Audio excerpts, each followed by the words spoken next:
할렐루야, 반갑습니다. 은혜와 감사가 넘치는 주일 예배 가운데 나오신 모든 성도님들 주님의 이름으로 환영하고 축복합니다. 이 시간 우리를 주일 예배로 주님 전에 나오게 하신 하나님께 영광의 박수를 주님께 올려드리겠습니다.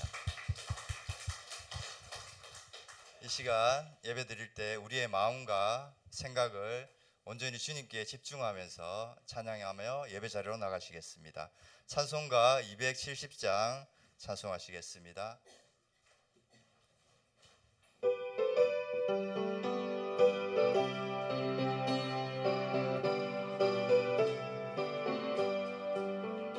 편찮는 주님의 사랑과 거룩한 보혈의 공로를 우리 다 찬양을 합시다. 주님을 만나볼 때까지 예수는 우리를 깨끗게 하시는 주시니 그의 피 우리를 눈보다 더 이게 하셨네. 우리를 깨끗게 한 피는 무궁한 생명의 물일세. 생명의 구원을 받은 자 하나님 찬양을 합시다. 예수는 우리를 깨끗게 하시는 주시니 그의 피 우리를 눈보다 더 이게 하셨네. 주님의 거룩한 보혈을 날마다 입으로 간증해 담대히 싸우며 나가세. 천국에 들어갈 때까지 예수는 우리를 깨끗게 하시는 주시니 그의 피 우리를 눈보다 더 이게 하셨네. 십자가 단단히 붙잡고 날마다 이기며 나가세. 머리에 면류관 쓰고서 주 앞에 찬양할 때까지 예수는 우리를 깨끗게 하시는 주시니 그의 피 우리를 눈보다 더 이게 하셨네. 편찮는 주님의 사랑과 거룩한 보혈의 공로를 우리 다 찬양을 합시다. 주님을 만나볼 때까지 예수는 우리를 깨끗게 하시는 주시니 그의 피 우리를 눈보다 더 이게 하셨네. 우리를 깨끗게 한 피는 무궁한 생명의 물일세. 생명의 구원을 받은 자 하나님 찬양을 합시다. 예수는 우리를 깨끗게 하시는 주시니 그의 피 우리를 눈보다 더 이게 하셨네. 주님의 거룩한 보혈을 날마다 입으로 간증해 담대히 싸우며 나가세.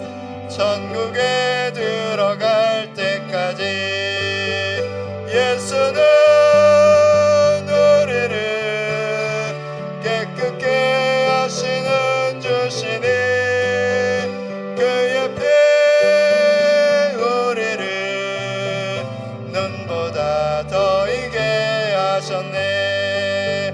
십자가 단단히 붙잡고 날마다 이기며 나가세. 머리에 면류관 쓰고서 주 앞에 찬양할 때까지 예수는 우리를 깨끗게 하시는 주시니 그 옆에 우리를 눈보다 더 이게 하셨네. 아멘. 44장 찬양하시겠습니다. 44장입니다.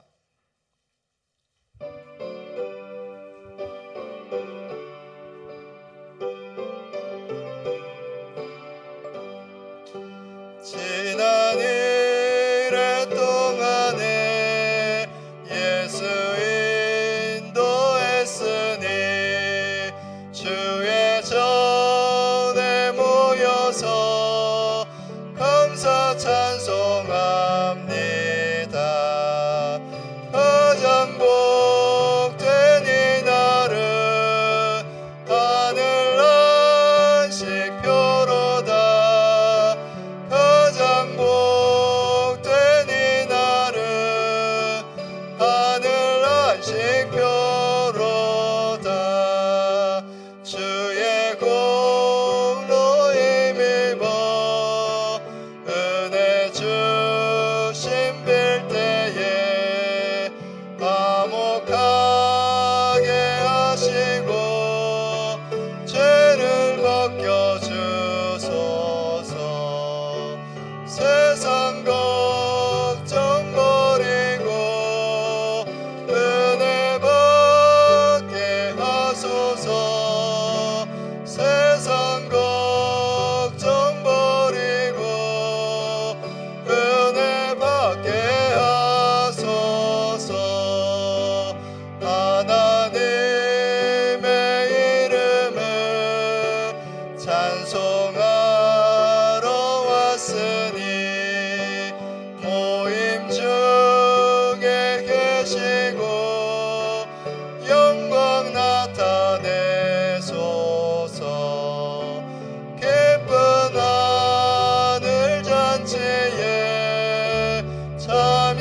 참여하게 하소서.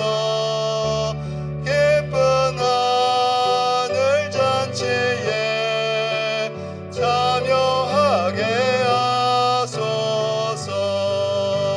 주의 기쁜 복음을 모두 듣게 하시고 주의 은혜 베풀어 위로하여 주소서.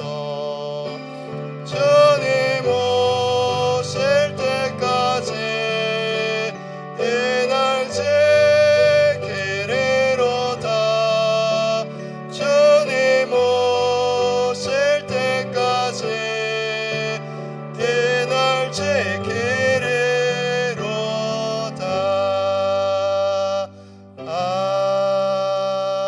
아멘.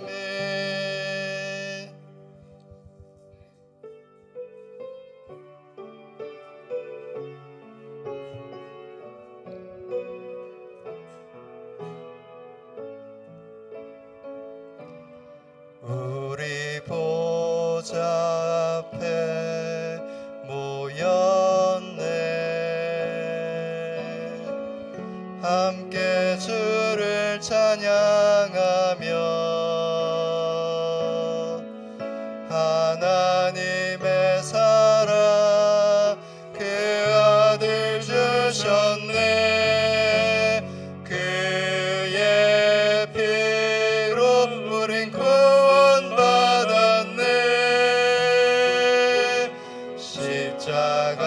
십자가에서 쏟으신 그 사랑 강같이 온 땅에 흘러 각 나라와 족속 백성 방언에서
사랑 강같이 온 땅에 흘러 각 나라와 족속 백성 방언에서 구원받고 주 경배드리네.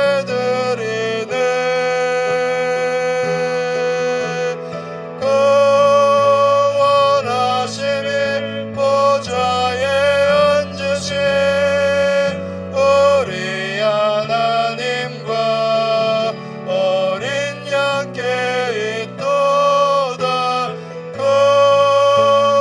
구원하심이 보좌에 앉으신 우리 하나님과 어린 양께 있도다.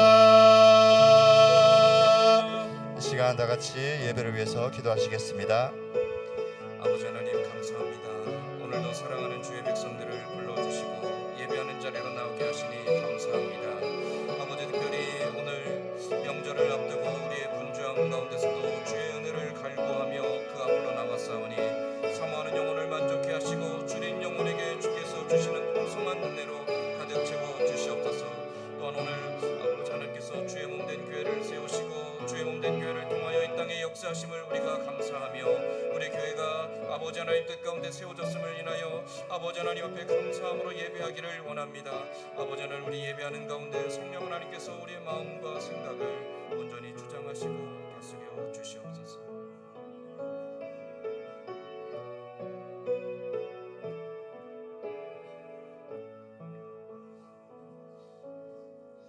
다 함께 묵상 기도하심으로 10월 첫째 주일 오전 예배 하나님 앞에 드리겠습니다.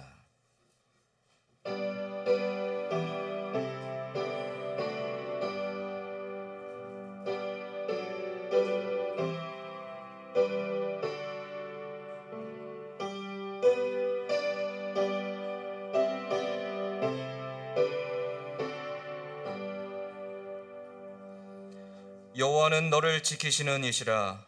여호와께서 내 오른쪽에서 내 그늘이 되시나니 낮에 해가 너를 상하게 하지 아니하며 밤의 달도 너를 해치지 아니하리로다.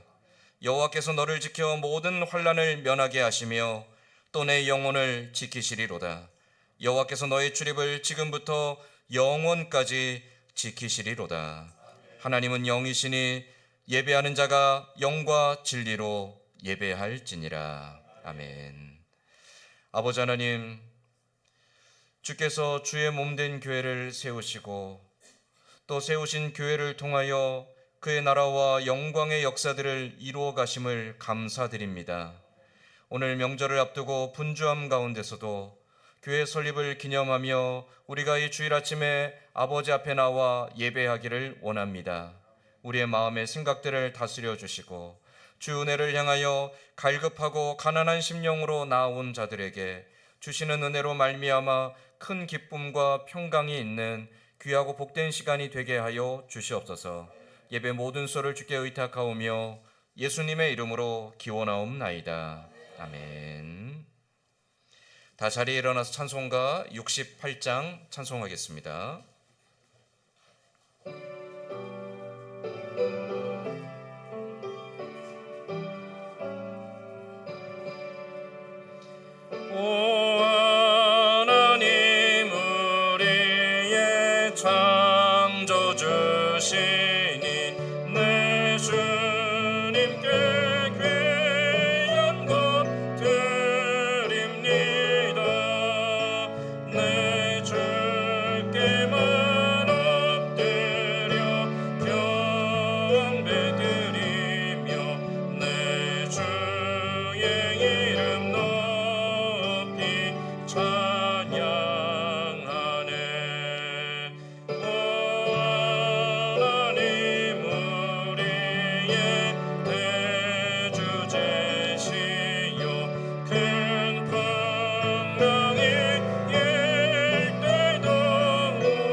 교동문은 73번, 이사야 65장 말씀입니다.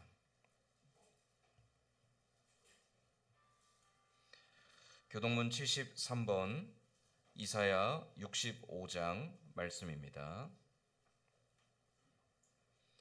보라, 내가 새 하늘과 새 땅을 창조하나니 너희는 내가 창조하는 것으로 말미암아 보라, 내가 예루살렘을 즐거운 성으로 창조하며 그 백성을 기쁨으로 삼고 우는 소리와 부르짖는 소리가 그 가운데서 다시는 들리지 아니할 것이며 사자가 소처럼 집을 먹을 것이며 뱀은 흙을 양식으로 삼을 것이니 여호와께서 말씀하시니라. 아멘. 사도신경으로 신앙 고백하겠습니다. 전능하사 천지를 만드신 하나님 아버지를 내가 믿사오며 그 외아들 우리 주 예수 그리스도를 이는 성령으로 잉태하사 동정녀 마리아에게 나시고 본디오 빌라도에게 고난을 받으사 십자가에 못 박혀 죽으시고 장사한 지 사흘 만에 죽은 자 가운데서 다시 살아나시며 하늘에 오르사 전능하신 하나님 우편에 앉아 계시다가 저리로서 산자와 죽은 자를 심판하러 오시리라. 성령을 믿사오며 거룩한 공예와 성도가 서로 교통하는 것과 죄를 사하여 주시는 것과 몸이 다시 사는 것과 영원히 사는 것을 믿사옵나이다. 아멘. 다 자리에 앉아서 찬송가 210장 찬송하겠습니다.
김인찬 장로님 대표하여 기도하겠습니다.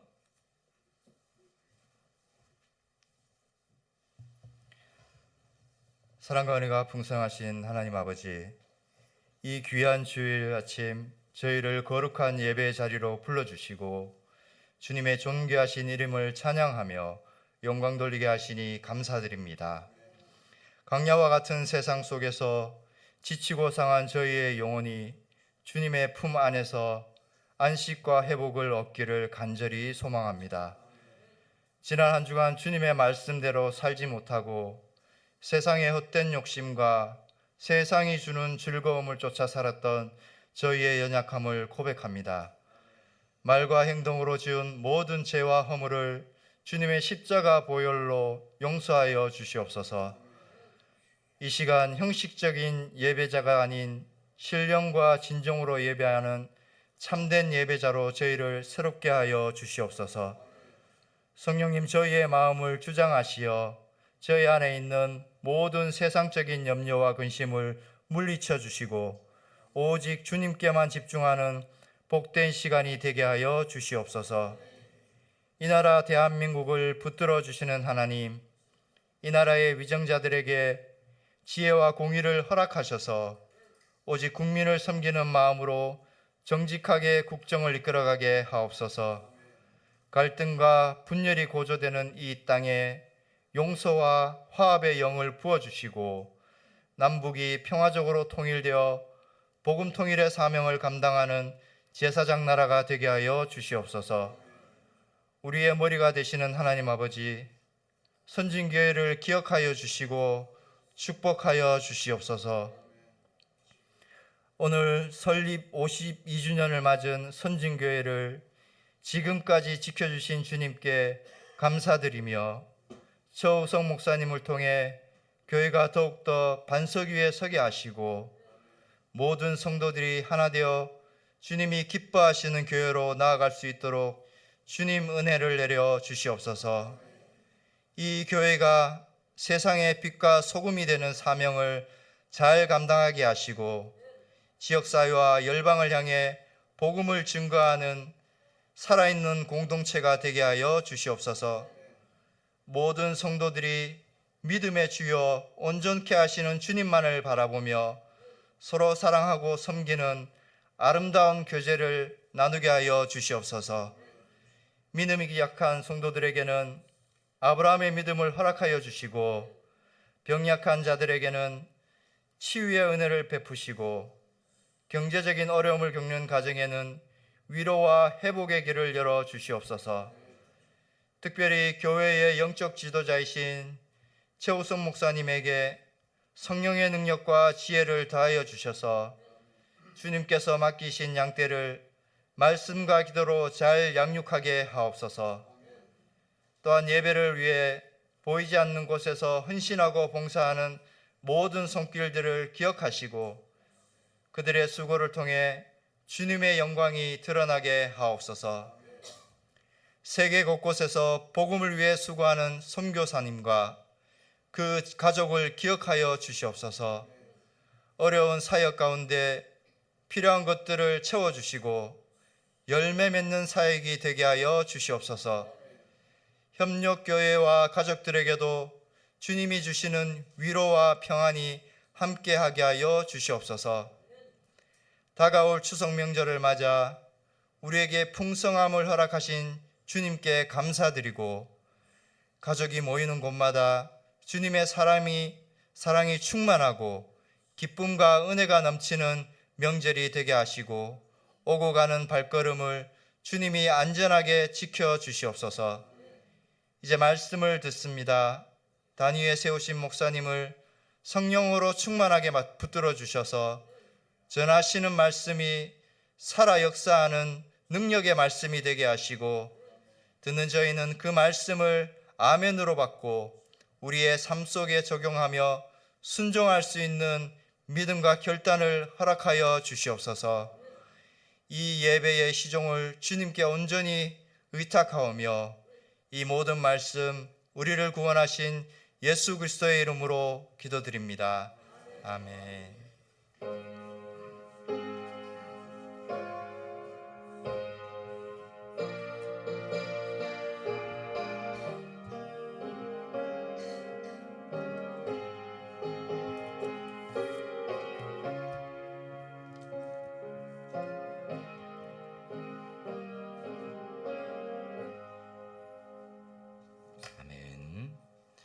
오늘 우리 같이 읽을 하나님 말씀은 구약 성경 느헤미야 13장 28절에서 마지막 31절까지 말씀입니다.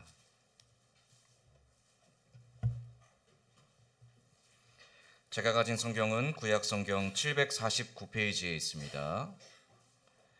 느헤미야 13장 28절에서 마지막 31절까지 말씀입니다.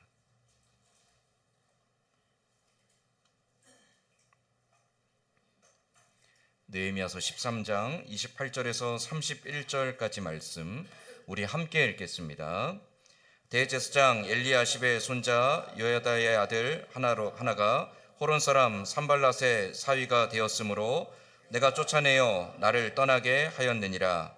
내 하나님이여, 그들이 제사장의 직분을 더럽히고 제사장의 직분과 레위 사람에 대한 언약을 어겼사오니 그들을 기억하옵소서. 내가 이와 같이 그들에게 이방 사람을 떠나게 하여 그들을 깨끗하게 하고 또 제사장과 레위 사람의 반열을 세워 각각 자기의 일을 맡게 하고 또 정한 기한에 나무와 처음 익은 것을 드리게 하였사오니 내 하나님이여, 나를 기억하사 복을 주옵소서. 아멘. 명절을 맞아 교회를 방문하신 여러분 환영합니다. 못 보던 얼굴들이 많아서 매우 반갑고 막 가슴이 설렙니다. 우리 옆에 있는 분들과 서로 인사하며 서로 축복하겠습니다. 당신을 보니 마음이 매우 행복합니다. 당신을 보니 마음이 매우 행복합니다. 아멘. 우리 한 번 더 축복하면서 인사할까요? 당신은 하나님의 기뻐하시는 사람입니다. 당신은 하나님의 기뻐하시는 사람입니다. 아멘. 여러분, 추석하면 어떤 기억들을 가지고 계신가요? 저마다 이제 추석, 명절에 대한 기억들이 다 있을 겁니다. 특히 이제 교회 다니는 사람들은 명절 되면 이렇게 고향 교회를 방문하기도 하시고요. 또 내가 예전에 어릴 때 다니던 그 교회에 대한 기억들, 또 옛날에 내가 교회에서 친구들과 또 어른들과 부대끼며 지냈던 그런 추억들이 다 있으실 겁니다. 우리는 저마다 다 기억을 가지고 살아갑니다. 기억이 없는 사람은 없죠. 기억을 잃는다라는 건 어떻게 보면 인생에서 굉장히 슬픈 일인 것 같아요. 누구나 다 기억을 가지고 살아가고요. 과거, 지난날의 그런 기억들이 켜켜이 쌓이면서 오늘 우리의 삶을 쌓아가게 됩니다. 그런데 이 과거의 기억들이 오늘 우리의 삶을 더욱더 빛나게 하기 위해서는 두 가지 중요한 작용이 필요합니다. 하나는 망각이고요. 하나는 반성입니다. 망각이라는 것은 잊어버리는 거잖아요. 과거의 일을 떠올렸을 때 정말 떠올리기 싫은, 정말 몸서리 쳐지고 떠올리게만 해도 막 끔찍하고 떠올리게 되면 마음이 막 너무 아픈 그런 기억들이 있습니다. 그래서 그 기억을 떠올리면 되살아나는 그 아픈 감정들이 있죠. 하나님께서 참 감사하게도 우리에게 그런 것들을 쉽게 잊어버릴 수 있는 망각이라는 것을 주신 것 같아요. 만약 망각이 없으면, 잊어버리지 못하면 과거의 아픈 상처들과 그 기억들 때문에 우리는 평생을 그 고통의 늪에서 헤어나오지 못할 것입니다. 그 망각이 있기 때문에 사실 오늘 우리는 더 빛나게 살아갈 수 있죠. 또 과거의 기억이 오늘 우리의 삶을 빛나게 해주는 또 하나의 작용이 있습니다. 반성입니다. 잊어버리는 게 전부가 아닙니다. 잊어버릴 건 잊어버려야 되겠지만 우리가 잊지 말고 기억해야 될 것들도 있습니다. 물론 좋은 것도 기억해야 되겠지만 과거에 내가 잘못했던 것들, 나의 실수들, 나의 부족함들, 나의 연약함들, 내가 누군가에게 아픔을 주고 상처를 주었던 사건들, 이런 것들을 우리는 잊지 말아야 됩니다. 그리고 내가 잘못한 것들을 반성하는 태도를 가져야 되겠죠. 반성을 하는 이유는 그 반성을 통해 실수를 반복하지 않기 위함입니다. 그래서 어제보다 오늘이 더 성숙하고 어제보다 오늘이 조금 더 나아진 모습으로 살아가기 위해서죠. 그 망각과 반성은 과거의 기억들로 하여금 오늘 우리의 삶을 더욱더 빛나게 해주는 두 가지 중요한 작용입니다. 이 과거에 잘못된 것을 반성하고 그 반성을 통하여 나의 잘못된 것들을 고치고 더 나은 미래를 향해 나아가고자 하는 작업이 역사입니다. 역사는 단순히 과거에 있었던 일들을 기록하는 것으로 끝나지 않습니다. 과거에 있었던 일들을 기억하고 되새기면서 그것을 통하여 그 과거의 잘못들이 오늘 우리의 모습에 어떻게 반영되고 있는지, 또 그런 모습들을 어떻게 우리가 극복하고 고쳐나가야 될지를 끊임없이 반성하는 과정을 통해서 우리는 역사를 통해 보다 나은 내일을 만들어가게 되는 거죠. 그런데 여러분, 성경에 많은 부분이 역사라는 사실을 알고 계신가요? 우리 오후 예배 시간에 성경 개론을 쭉 지금 하고 있죠. 역사서가 이제 끝나고 시가서까지 넘어갔는데요. 성경의 많은 부분이 역사적인 사건들의 기록입니다. 특별히 이스라엘이라는 민족, 훗날 포로 이후에는 유다라는 민족을 통해서 하나님이 어떻게 역사하시는지를 기록하고 있는 것이 성경이죠. 성경이 왜 역사를 기록하고 있겠습니까? 그들의 역사를 통하여 오늘 우리의 모습을 비춰보기 위해서입니다. 또 그 이스라엘과 유다를 통해 역사하시는 그 하나님을, 그들의 역사를 통해서 오늘 나에게 어떻게 역사하시는지 그 하나님을 보기 위함이죠. 특별히 우리가 지난 9개월 동안 우리가 새해를 시작하면서 에스라서와 느헤미야서 말씀을 쭉 읽어보았습니다.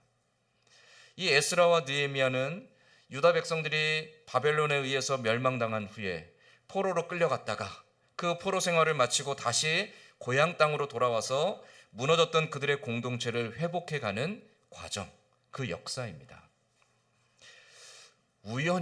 우연치고는 참 너무 감사하게 교회 설립 기념주일인 오늘 딱 느헤미야서의 마지막 장을 보게 되었습니다. 의도했다라고 제가 말하면 되게 굉장히 철저한 계획을 세운 것 같지만 의도하지는 않았습니다. 의도하지는 않았는데 차례차례 진행하다 보니까 어떻게 딱 연초에 시작했는데 설립 기념주일에 맞춰서 느헤미야서 마지막 장을 보게 되었습니다. 무너졌던 그 공동체를 세워가는 유다 백성들의 그 모습 속에서 오늘 우리가 교회를 향해 어떠한 마음을 가져야 되고 교회를 온전하게 세워가기 위해 또 우리가 어떠한 결단과 헌신으로 하나님 앞에 서야 될지를 오늘 이 느헤미야서 13장 마지막 내용을 통해서 다시 한번 돌아보려고 합니다. 유다가 멸망하고 백성들이 포로로 끌려간 동안 유다와 예루살렘은 황폐했죠. 모든 것이 다 무너졌습니다. 폐허였습니다. 성전도 파괴되었고 돌 위에 돌 하나 남지 않았습니다. 성벽은 무너졌고 그들의 삶의 터전들은 다 파괴되었습니다. 예루살렘의 형편은 그야말로 처참하기 이를 데 없었습니다. 포로가 된 이후에 끌려간 사람들은 끌려갔지만 남겨진 사람들은 가난과 질병과 기근으로 인해서 힘없이 죽어갑니다. 끊임없는 대적들의 침략을 받으며 그들의 삶은 피폐했습니다. 그렇게 황무지처럼 버렸던 예루살렘에 하나님의 약속대로 70년 만에 백성들이 포로에서 돌아오게 되죠. 포로에서 돌아온 백성들이 1차, 2차, 3차에 걸친 포로 귀환을 통하여 무너졌던 그 삶의 터전들을 다시 재건해 가기 시작합니다. 1차 포로 귀환 때 무너진 성전을 재건하고요. 2차 포로 귀환 때 그들의 성전 제사를 복원하고 그들의 삶에 하나님을 배격했던 삶들을 끊어버리고 다시 하나님께로 돌아가는 종교개혁을 일으킵니다. 3차 포로 귀환 때는 느헤미야와 더불어 무너진 성벽을 재건하고 다시 한번 영적 각성 운동을 일으키게 되죠. 그렇게 해서 포로 귀환이 끝나고 무너졌던 유다 사회가 다시금 하나님 백성으로서의 그 정체성을 회복해 가며 이 느헤미야서가 마무리되는 것 같았어요. 딱 12장까지 우리가 3주 전에 보았던 12장까지의 내용을 보면 참 아름답게 마무리됐습니다. 성벽이 다 재건되고 느헤미야가 13년 동안 종교개혁을 일으키며 백성들의 죄악을 다 끊어버리고 백성들이 하나님 앞에 통회하고 자복하며 나와서 하나님, 우리가 우리의 죄를 용서해 주십시오. 하나님, 우리가 하나님 앞에 패역합니다. 하나님, 우리가 하나님 앞에 정말 끔찍한 죄인입니다. 우리가 하나님 아니면 희망이 없습니다. 백성들이 그렇게 나와서 회개하고 이제 정말 회복되는 것 같았습니다. 모든 것이 다 해피엔딩 같았죠. 그런데 안타깝게도 느헤미야서 13장으로 넘어오면 그 백성들의 결단과 회개와 회복의 역사들이 한순간에 무너지는 것을 보게 됩니다. 우리 지난주, 지지난주 2주 동안 걸쳐서 보았던 유다 백성들이 그 황폐했던 터전을 재건하였지만 또다시 황폐함으로 그 나락으로 떨어져가는 모습들을 우리가 말씀 속에서 보았습니다. 특별히 느헤미야가 13년 동안 총독으로 재임하며 무너졌던 백성의 공동체를 재건하고 하나님 백성으로 다시금 일으켜 세우는 그 노력과 백성들의 그 마음에 힘을 합하여 한 마음이 되어서 우리가 다시금 하나님 백성이 되겠다라고 했던 그 결단들이 느헤미야가 예루살렘을 떠나 있는 몇 년 사이에 완전히 무너져 내린 것을 우리가 보았죠. 느헤미야가 바사왕 아닥사스다의 부름을 받고 바사왕국으로 돌아갔습니다. 그리고 몇 년의 시간 동안을 돌아오지 못한 채 바사왕국에 머물게 됩니다.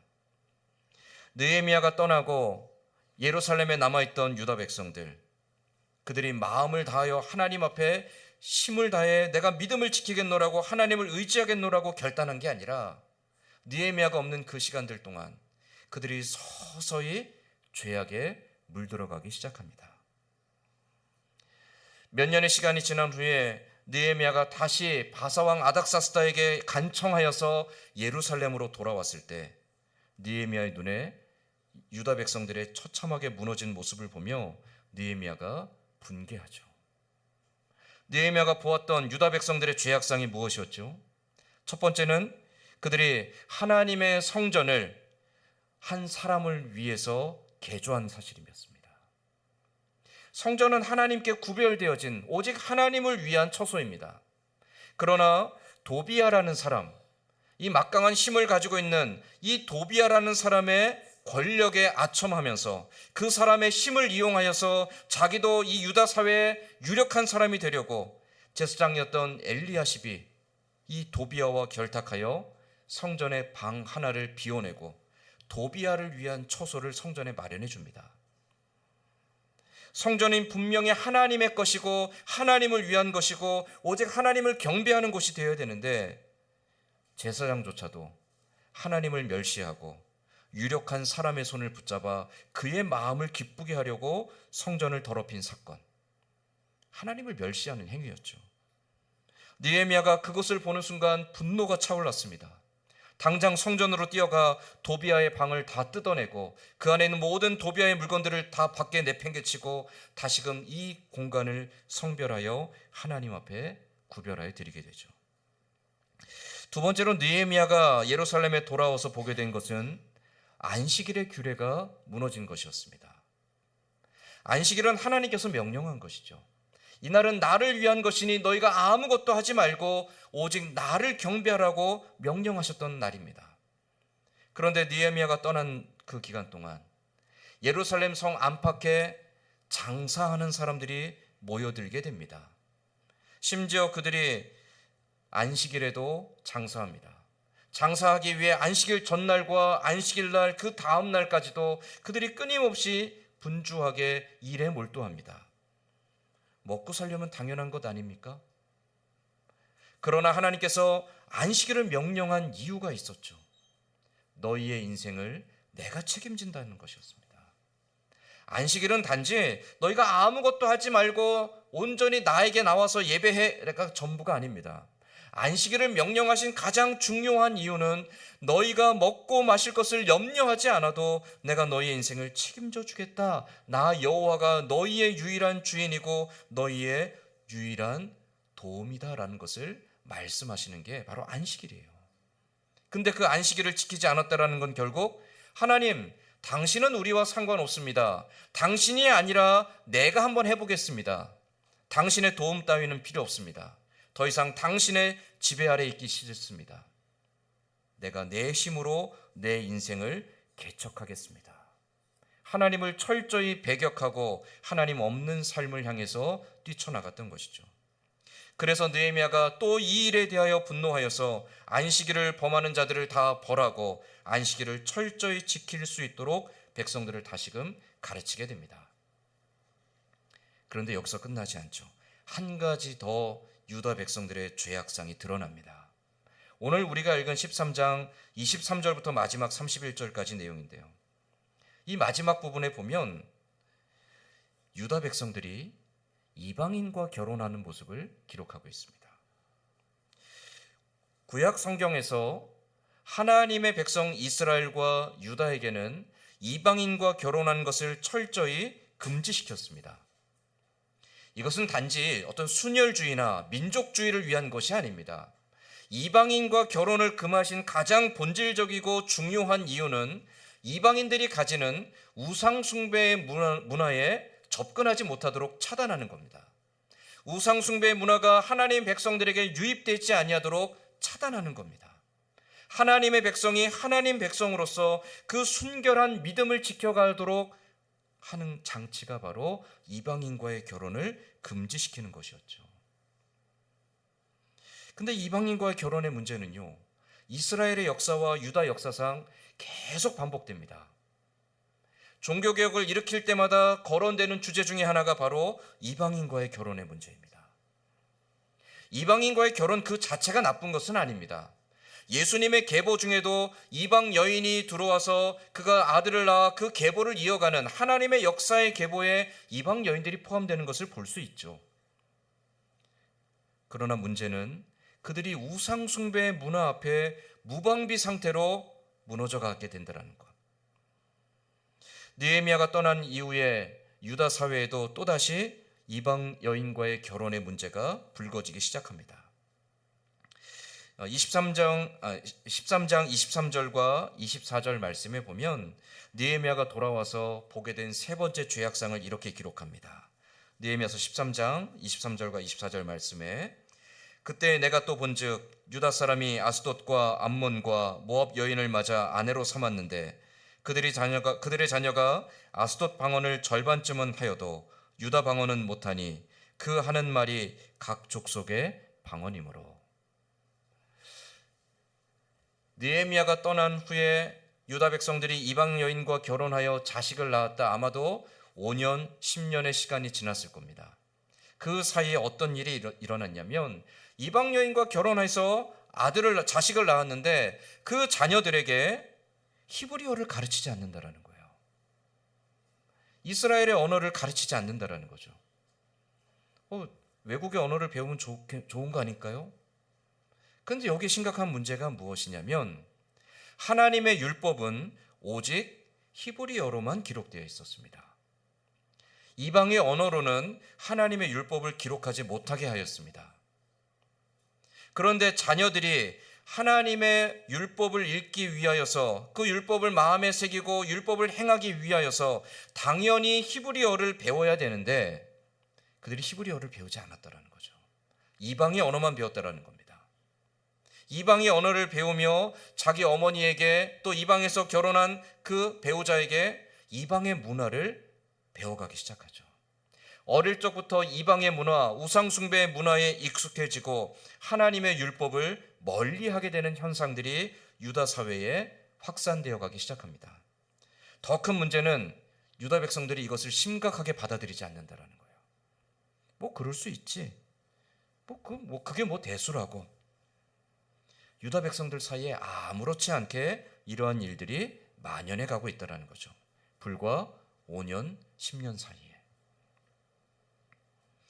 이러한 죄악상의 가장 정점에는 제사장이 있었습니다.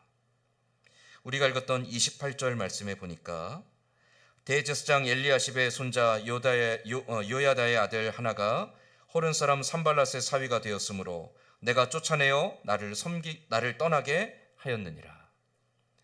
대제사장, 하나님을 섬기는 일을 위해서 특별히 구별된 자들 중에서도 또 구별된 사람입니다. 그는 자기의 삶을 철저하게 절제하고 인내하며 하나님을 섬기는 일을 위해 전적으로 헌신하는 사람입니다. 그런데 그 대제사장 엘리야십의 손자 하나가 산발랏과 결혼했대요. 산발랏의 집안과 결혼을 했대요. 산발랏은 이방인이고요. 특별히 여러분 산발랏의 이름을 우리 많이 들어봤죠. 도비아와 산발랏. 유다 백성들이 포로에서 돌아왔을 때 끊임없이 유다 백성들을 괴롭히고 방해했던 대표적인 사람입니다. 사마리아의 총독으로서 유다 백성들의 그 영향력이 확장되어 가는 것을 경계하면서 끊임없이 유다 사회에 매수하고 협박하고 음해하며 또 회유하며 유다 사회를 뒤흔들었던 사람이 바로 산발랏과 도비아입니다. 근데 도비아를 위해서 성전에 방을 마련했던 이 엘리야십이 그 손자가 이번에는 산발랏과 그 가문과 결혼하여 이방 여인을 아내로 맞이하게 된 겁니다. 누구보다도 영적으로 깨어 있어야 되고 누구보다도 하나님의 뜻을 따라가야 될 사람이 누구보다도 앞장서서 하나님의 뜻을 우습게 여기고 멸시하는 행위들을 범하고 있다는 겁니다. 그래서 느헤미야가 이를 꾸짖고 그를 당장 유다 사회에서 추방하는 사건이 느헤미야서 13장의 마지막 부분입니다. 여러분, 느헤미야서가 정말 안타깝게 12장에서 끝났으면 참 아름다웠을 것 같아요. 야, 그래, 믿음의 사람들은 이렇게 사는 거지. 그래, 믿음의 모습은 이런 거야. 그래, 믿음의 사람들이 이렇게 결단하고 하나님 앞에 순종해야지. 그 모습으로 끝났으면 참 좋을 것 같아요. 그런데 13장에 넘어와서 불과 10여 년 만에 완전히 무너져 내려버린, 그렇게 하나님을 향해 열심히 개혁을 외치고 각성의 운동을 벌이고 회개 운동을 벌였던 백성들이 한순간에 무너져 내린 그 모습들을 보면서 사실은 좀 실망스럽습니다. 특히 느헤미야서는 구약 성경의 마지막 역사입니다. 느헤미야 이후로 400년 동안에 하나님의 계시가 없고 400년 후에 예수 그리스도께서 이 땅에 오십니다. 구약의 마지막 역사 부분인 이 느헤미야서 13장에 마지막 남겨진 기록이 무엇이죠? 그들이 하나님 앞에 끔찍하게 패역했다라는 거예요. 그들이 하나님 앞에 부끄러운 일을 스스럼 없이 자행했다.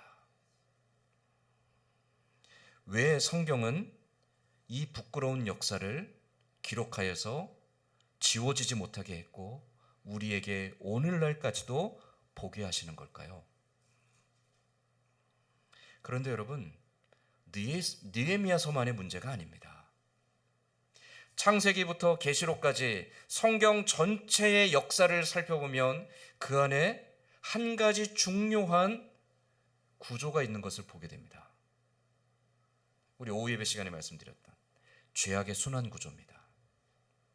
하나님께서 사랑하는 백성들에게 은혜를 베풀어 주시고 그들을 돌봐주시고 그들을 평안하게 하시고 그들을 풍요롭게 하시고 그들을 복되게 하십니다.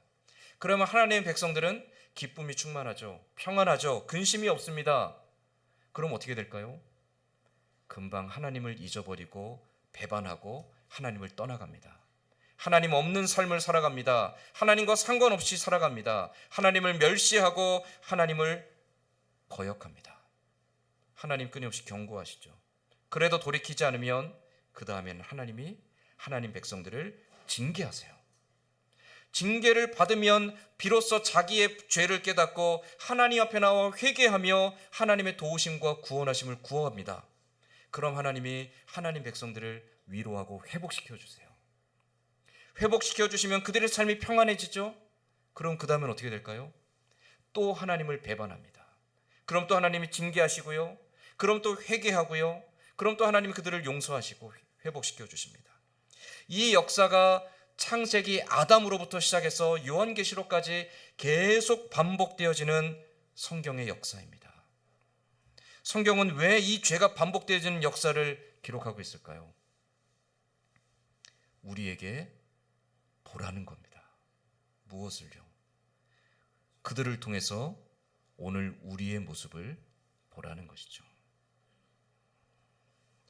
아무리 하나님이 사랑하시고 아무리 하나님이 은혜를 베푸시고 아무리 하나님이 특별한 역사를 통해서 그들을 건져내신다 할지라도 그들이 조금만 시간이 지나고 조금만 근심이 없어지면 또 하나님을 버리고 스스로 자만하며 교만하며 스스로 모든 것을 할 수 있는 것처럼 여기며 하나님 없는 삶을 향해서 내달리는 그 백성들의 모습이 그들의 모습이 아니라 오늘 우리의 모습이라는 것이죠. 내일 어떻게 되든지 내일 하나님께서 뭐라 말씀하시는지 상관없이 그저 오늘 나의 즐거움과 나의 영광과 나의 쾌락과 나의 자랑을 위해서 물불 가리지 않고 오늘 오직 나를 위해서만 살아가는 마치 하루살이와 같은 그 모습이 그 유다 백성들 이스라엘 백성들의 모습일 뿐만이 아니라 오늘 바로 하나님 앞에 자녀된 우리들의 모습이라는 것을 이 성경의 역사는 우리에게 말씀하고 있는 겁니다. 그토록 하나님의 은혜를 사모하고 갈구하였지만 조금만 평안해지면 곧바로 그 은혜를 잊어버리는 습성은 좀처럼 변하지 않습니다. 이 죄를 더 즐거워하는 마음들, 하나님 없는 삶을 더 자랑스럽게 여기는 마음들, 하나님이 아닌 내 스스로 무언가를 해내겠다라는 그 자만한 마음들은 끊임없이 인류 역사상 모든 인간의 마음속에 격동하며 하나님을 배반하도록 움직이고 있습니다.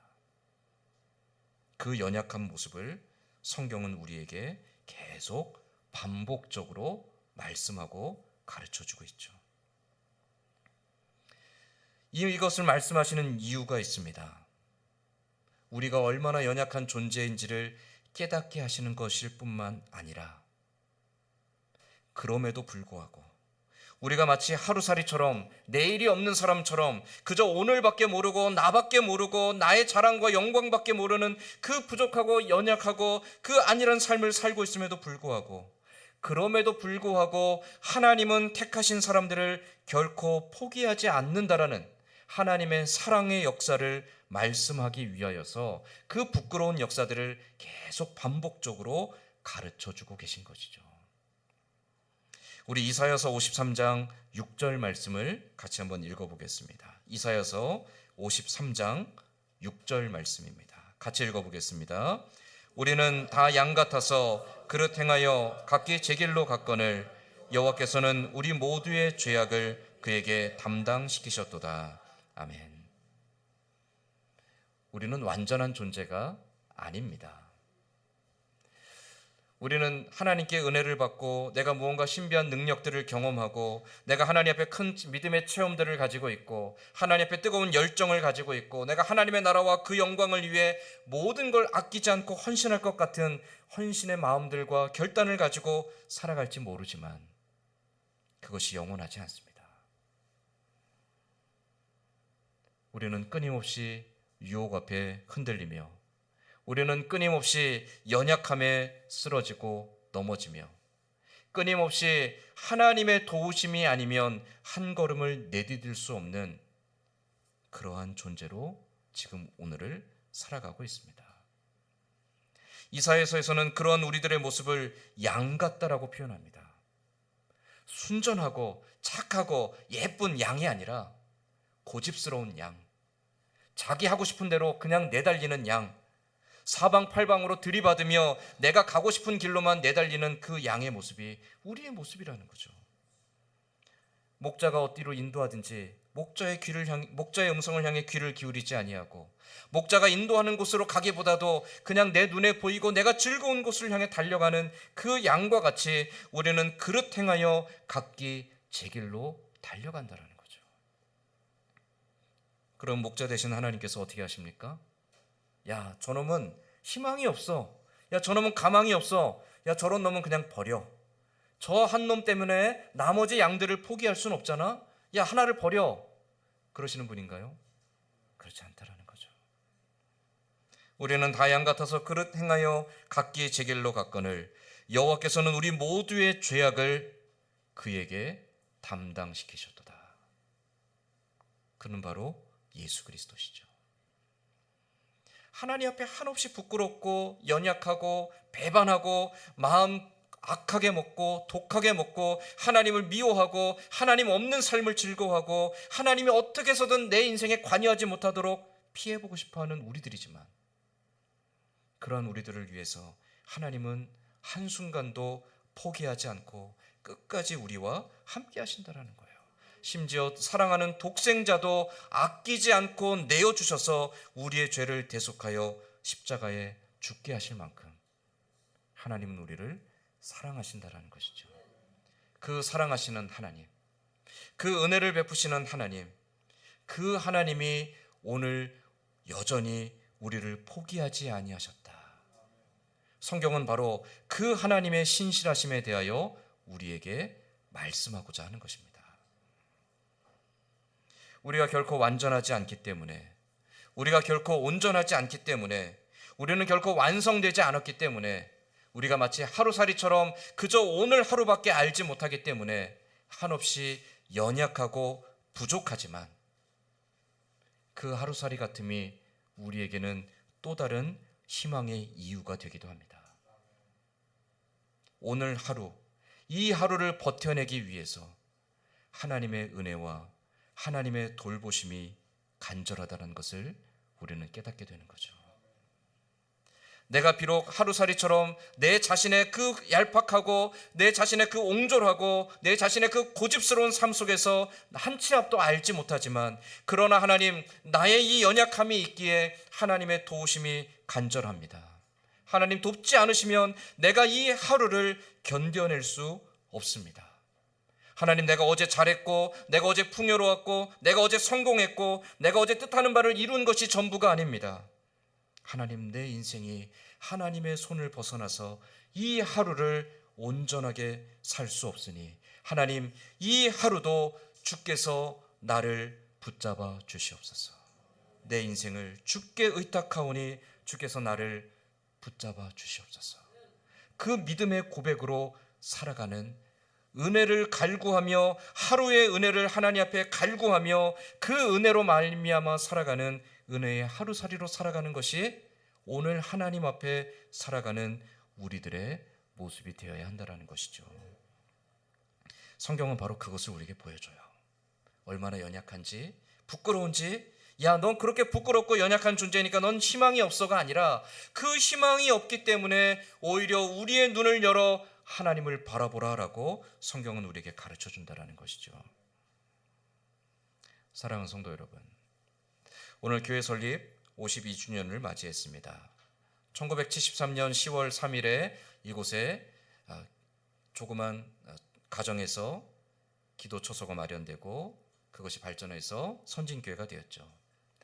원로 목사님과 또 우리 많은 믿음의 선배들, 이 자리에 계신 분도 계시고 또 이미 하나님의 부름을 받은 분들도 계십니다. 믿음의 선배들이 땀 흘려 눈물 흘려 정말 교회를 세워가기 위해 부단히 노력하고 애쓰고 마음 아파하고 가슴 졸이며 그 시간들을 견뎌왔기에 오늘 우리 선진교회가 있는 줄로 믿습니다. 특히나 지난 10여 년 동안 교회 아픔이 많았죠. 교회 참 아픔이 많았고 우리들 모두가 다 그 아픔의 시간들을 마음에 큰 상처로 가지고 있습니다. 제가 처음 교회에 왔을 때 사실 좀 두려웠습니다. 이 상처를 어떻게 싸매줘야 될 것인가? 도망갈까? 이 아픈 상처들이 우리에게 어떤 가시가 되고 어떠한 쓴물이 될까? 좀 두려운 마음이 있었습니다. 그런데 여러분, 지난 1년을 지나오면서 그런 생각을 해봤어요. 그 아픈 상처의 시간들이 고통이 아니었구나. 하나님께서 오히려 우리를 더욱더 단단하게 만들어 가시려고 우리의 교만하고 자만한 마음들을 철저히 깨뜨리시고, 마치 유다 백성들을 파괴시키고 그들의 터전을 무너뜨리시고 그들을 포로로 끌려가게 하셨던 것처럼, 우리가 믿었던 것, 우리가 자만했던 것, 우리가 이룩했다라고 여겼던 것, 우리가 해냈다라고 여겼던 것, 우리가 잘했고 노력했고 헌신했기 때문에 이만큼 되었다라고 여겼던 것들을 완전히 다 무너뜨리시고, 우리가 얼마나 연약한 존재인지, 우리가 얼마나 쉽게 무너질 수 있는 존재인지를 깨닫게 하셨던 연단의 시간들이었구나라는 것을 생각해 보았습니다. 그럼 이제 우리에게 남은 것은 무엇이죠? 하나님, 우리가 교회를 세운 게 아닙니다. 하나님, 우리가 잘났기 때문에 교회가 든든한 게 아닙니다. 하나님, 내가 헌신했고 내가 노력했고 내가 교회에 뭔가 큰 기여를 했기 때문에 교회가 이만큼 선 게 아닙니다. 하나님, 나같이 연약하고 부족한 사람, 끝없이 흔들리고 시험에 들고 넘어지고 상처받고 아파하며 눈물 흘리며 고통하는 이 부족한 한 사람을 통해서 하나님이 지금도 역사하고 계심을 우리가 바라보게 됩니다. 그러니 하나님, 주의 몸된 교회를 지켜주시고 주의 몸된 교회가 주의 뜻 가운데 온전히 서게 하여 주옵소서. 이제 우리는 그러한 기도의 제목을 가지고, 그러한 헌신과 그러한 순종을 가지고 교회를 섬기는 동역자로 나아가야 할 때가 된 것이죠. 과거의 아픈 상처가 상처로만 남아있으면 그것은 우리에게 고통입니다. 그러나 그 아픈 상처를 통해서 우리의 연약함을 깨닫고 하나님의 은혜를 갈구하면 하나님이 오히려 우리의 그 아픈 시간들을 더욱더 아름답게 열매 맺는 디딤목이 되게 하실 줄 믿습니다. 우리 가정도 마찬가지죠. 여러분의 가정들마다 가지고 있는 아픔과 염려와 근심들, 혹은 고민들, 부족함들이 있을 것입니다. 하나님, 왜 우리 집안은 이렇습니까? 하나님, 우리 가정은 왜 이렇습니까? 왜 우리 부모님은 이렇고 왜 우리 자녀들은 이렇습니까? 우리가 원망과 한탄과 불평으로만 살아갈 것이 아니라, 그렇기에 하나님, 우리가 너무나 아프고 너무나 연약하고 너무나 쉽게 깨어질 것 같고 너무나 쉽게 상처를 받기 때문에 하나님의 은혜가 아니면 우리 가정을 세워갈 수가 없습니다. 하나님, 그 은혜로 우리 가정을 든든히 붙잡아 주십시오. 그렇게 하나님의 은혜를 갈구하며 하나님 앞에 나아갈 때 하나님께서 저와 여러분의 가정을 더욱더 견실하게 세워가실 줄 믿습니다.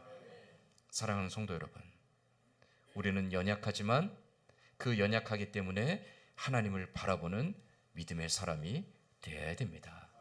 매일매일의 은혜를 구하며 자만하지 말고, 내가 과거에 은혜 받고 영광스럽고 내가 많은 일을 해냈던 것에 스스로 자위하지 말고, 얼마나 연약한지를 늘 하나님 앞에 겸손하게 나아가 하나님의 은혜를 갈구하는 은혜의 하루살이 같은 삶으로 날마다 하나님께 더 가까이 나아가는 저와 여러분이 되기를 간절히 소망합니다.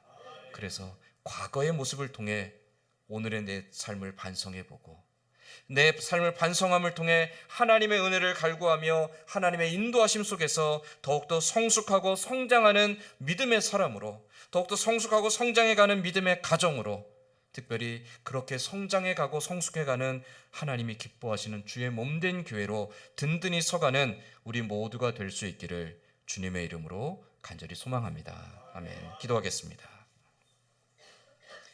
하나님,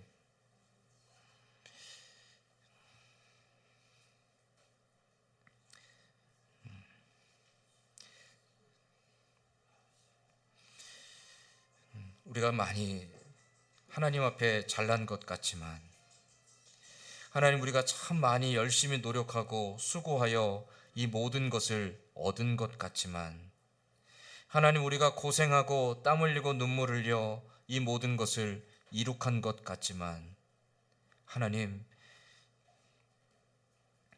하나님께서 주지 아니하셨더라면 우리가 그 어떤 하나도 가질 수 없었음을 기억하게 하시고, 하나님, 모든 것을 얻게 하신 하나님 앞에 감사하는 믿음으로 살아가게 하여 주시옵소서.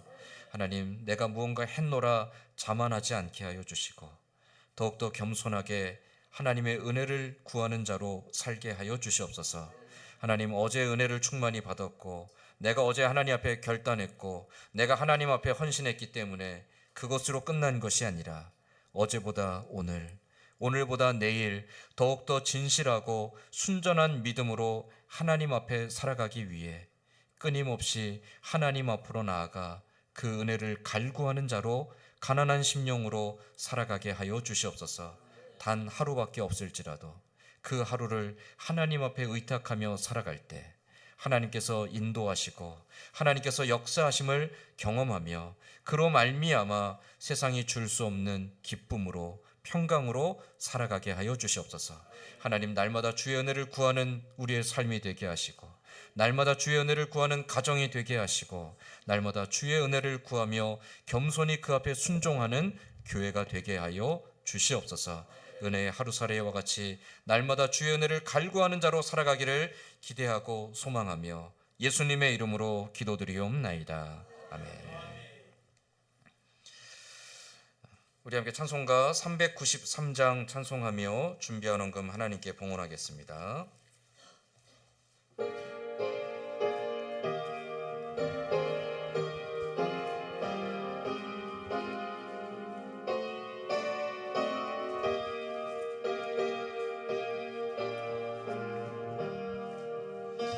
오 신실하신 주 내 아버지여, 늘 함께 계시니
주 날마다 자비를 베푸시며 일용할 모든 것 내려주시니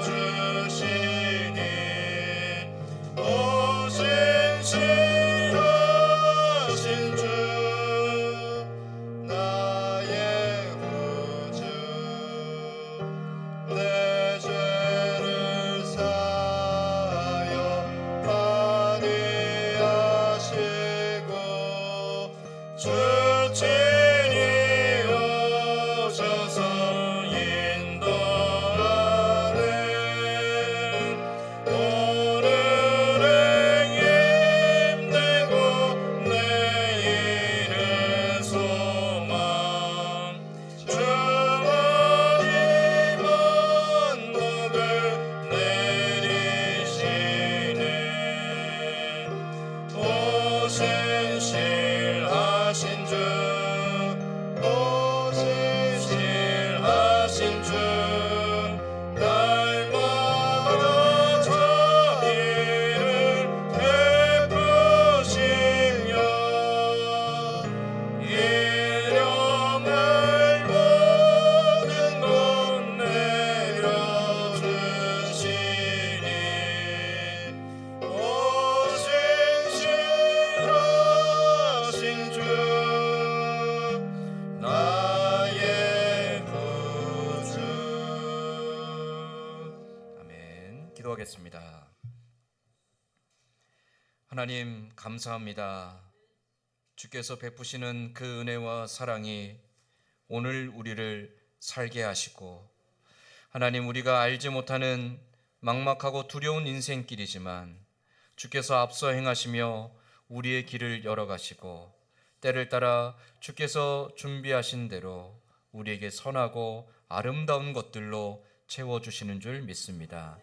그 하나님의 은혜와 사랑에 감사하며 오늘도 주님 앞에 나와 예배할 때 우리의 믿음의 고백을 담아 아버지 앞에 준비한 예물 정성껏 드립니다. 나의 모든 것 아버지 것임을 고백하며 10분의 1을 떼어 예물로 드리며 감사한 제목들을 담아 감사의 예물로 드리고 또 선교하고 또 교회를 세우는 일을 위해 우리가 작정한 바대로 또 하나님 앞에 서원하고 약속한 바대로 준비한 예물 드립니다. 드려진 예물이 주의 나라와 주의 몸된 교회와 주의 영광을 위해 귀하게 사용되어질 수 있도록 선한 양심과 선한 지혜로 인도하여 주시옵소서. 드린 손길들 또한 드리고 싶지만 더 드리지 못한 손길까지 기억하시며 그 손과 가정과 생업의 터전 위에 날마다 함께 하시는 하나님으로 인해 감사와 기쁨이 충만한 삶 될 수 있도록 은혜 더하여 주시옵소서. 늘 변함없이 아끼고 사랑하시며 돌보시는 하나님께 감사드리며 예수님의 이름으로 기도드리옵나이다. 아멘. 기도하겠습니다. 우리 주 예수 그리스도의 은혜와 하나님 아버지의 크신 사랑하심과 성령의 감화감동 교통하시는 은혜가 우리의 연약함과 우리의 부족함을 아심에도 결코 포기하지 아니하시는 하나님, 늘 우리와 함께 하시며 우리의 길을 지켜주시고 인도하여 주시는 하나님, 그 하나님을 바라보며 날마다 더욱더 겸손하고 진실하게 하나님의 은혜를 갈구하며 주와 동행하며 살아가기를 원하는 고개 숙인 모든 주의 백성들 위에와 이 자리에 함께하지 못한 사랑하는 성도들과 또 멀리 각지에 흩어져 있는 가족들 위에 오늘도 영육간의 연약함 속에서 하나님의 위로와 치료와 회복의 은혜를 구하는 주의 백성들과 선교지에서 복음 들고 수고하는 선교사님들과 북녘 땅의 우리 동포들 그리고 이 나라 민족과 우리 교회 위에 또 명절을 맞아 흩어졌던 가족들 함께 모여 하나님 안에 기쁨을 얻기 원하는 평강을 소망하는 모든 성도들의 가정 위에 이제로부터 영원토록 함께 있을지어다. 아멘.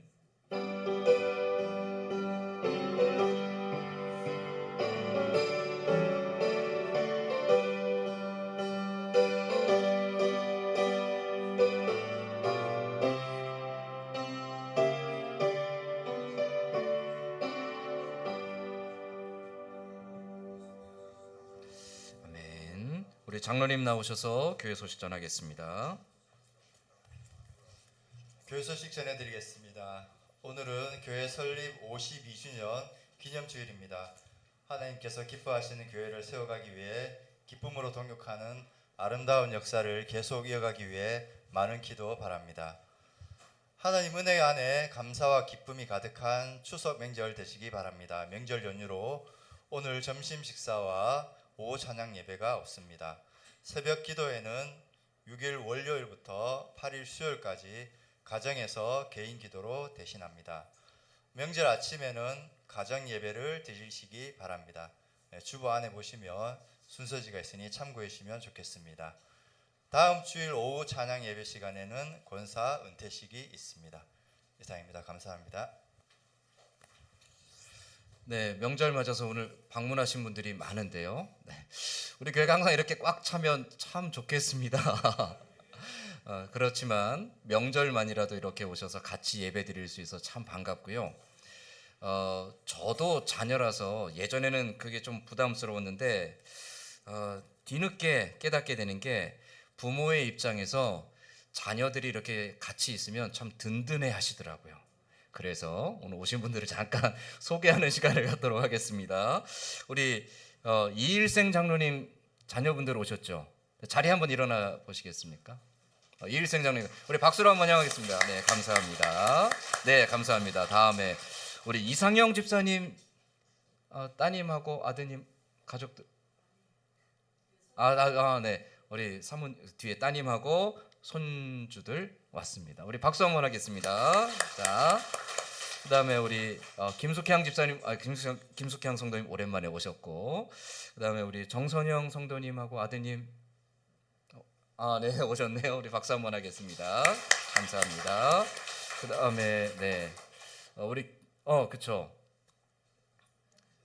최상문 권사님, 네 처음 뵙습니다. 우리 최상문 권사님 아드님, 손녀랑 같이 며느님도 같이 오셨으면 박수 한번 하겠습니다. 네, 감사합니다. 그리고 네, 오늘 전 깜짝 놀란 오늘 두 팀이 오늘 너무 저한테 깜짝 놀란 손님이 있는데 먼저는 우리 승우 형제, 네, 저기 저 보은교회에 제가 전에 있던 교회에 출석하던 청년인데 어떻게 왔어요? 네.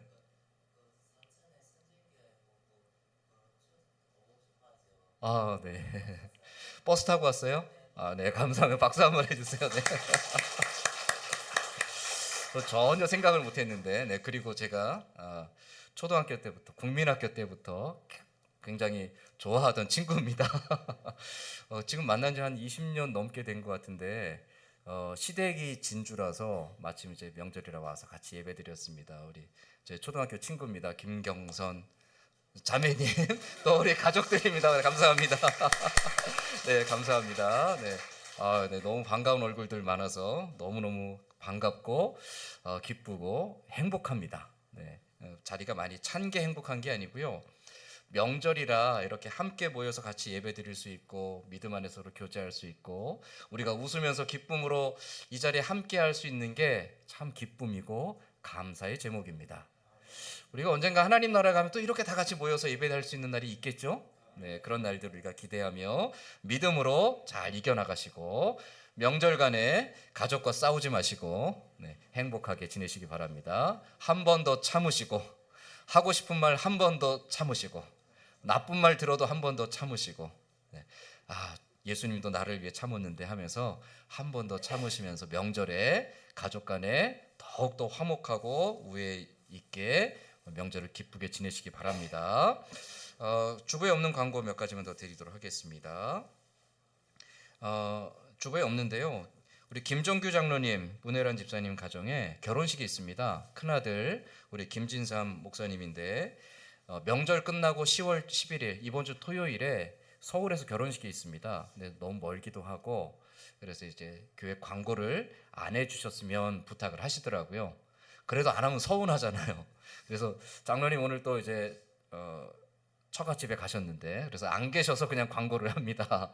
이번 주 토요일에 김정규 장로님 가정의 큰아들 결혼식이 있습니다. 위에서 많이 기도해 주시고 또 격려해 주시면 감사하겠습니다. 예배 다 마친 후에 당회 잠시 모이도록 하겠습니다.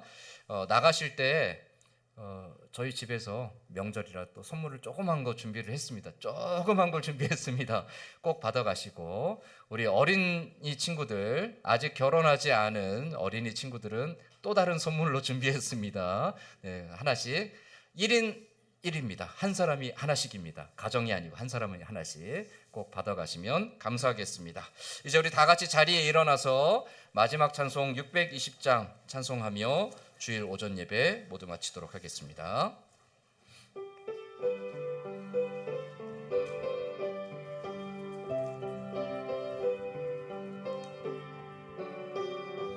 우리 옆에 있는 분들과 함께 서로를 축복하며 찬양하겠습니다. 모인 우리 주의 은총 받은 자여라. 주께서 이 자리에 우리 이럴 때 아니면 기회가 없습니다. 옆에 있는 사람 손을 잡고 한번 찬양하겠습니다. 언제나 주님만을 찬양하며 따라가리니 시험을 당할 때도 함께 계심을 믿노라. 이 믿음 더욱 굳세라.